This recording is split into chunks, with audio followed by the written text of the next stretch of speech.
तुम्ही यापूर्वीच्या उपोषण सोडताना म्हटलं होतं की यानंतर हे माझं शेवटचं उपोषण असेल, यानंतर मी उपोषण करणार नाही आणि सध्या तुमची तब्येत सुद्धा साथ देत नाही, मग हे पुन्हा एकदा उपोषण कशासाठी? काय आता शेवटी काय आहे, समाजासाठी माझ्याजवळ शक्तीच ती आहे.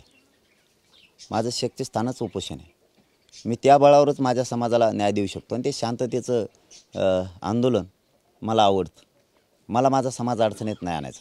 देवेंद्र फडणवीसांना तेच घडून आणायचे, छगन भुजबळचं तेच स्वप्न आहे. त्यामुळं मला शांततेत ठेवायचं आणि माझ्या समाजाला न्याय द्यायचा आहे. ठीक आहे, माझ्या शरीराची हानी होईल, आणखीन शरीराला त्रास होईल, शरीराची झीज होईल.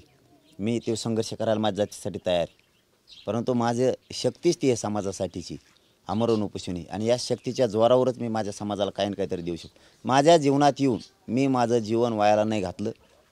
माझं जीवन समाजासाठी कामी लावलं आहे काही ना काहीतरी. नुसता प्रत्येकजण जगतो आणि प्रत्येकजण मरतो. मी काय खाऊन जगायला नाही आलेलो. मी समाजाला काहीतरी देण्यासाठी, खाऊन तर कोणी जगतं.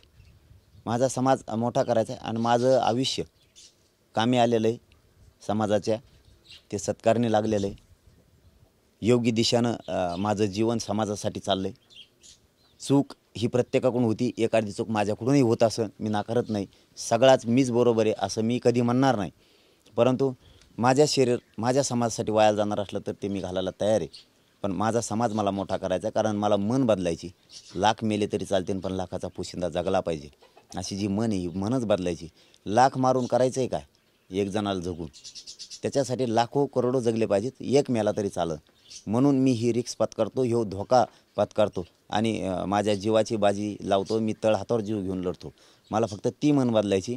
लाखो नको मारायला, एक मेला तरी चालतो, एकाचं बलिदान गेलं तर चालं, पण लाखोचे लेकरं, माझ्या गोरगरिबांचे लेकरं आनंदी दिसले पाहिजेत, हे स्वप्न घेऊन मी पुन्हा आमरण उपोषण पुकारलं आहे. आणि मी माझ्याजवळ ठाम आहे, कितीही एकत्र टोळ्या येऊ द्या, आरक्षण मात्र मी ओबीसीतूनच घेणार आहे. आणि एक लक्षात ठेवा समोरच्यांनी, तुम्हाला वाटतच आम्ही इतके जण टोळी तितके एकत्र आलो, एकटा पाठपुराला मराठा समाज खंबीर आहे. काळजी करू नका. वेळेप्रसंगी पक्षालासुद्धा लाथ मारून बाहेर काढी माझा मराठा समाज, पण जातीच्या बाजूनं ताकदीनं उभा राहणार. ताकदीनं स्वतःची जात आणि स्वतःचे पोरं मराठा वाचविणार म्हणजे वाचविणार.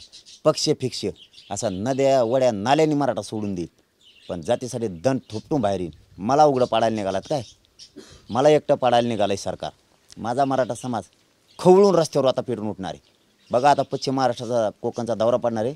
मराठा कसा खवळून उठतो आहे आता. आमच्या विरोधात उतरलात काय सगळे तुम्ही? मला एकट्याला घेरलं आहे तुम्ही सगळ्यांनी. बघा आता मराठा कसा करतो. चलो, धन्यवाद.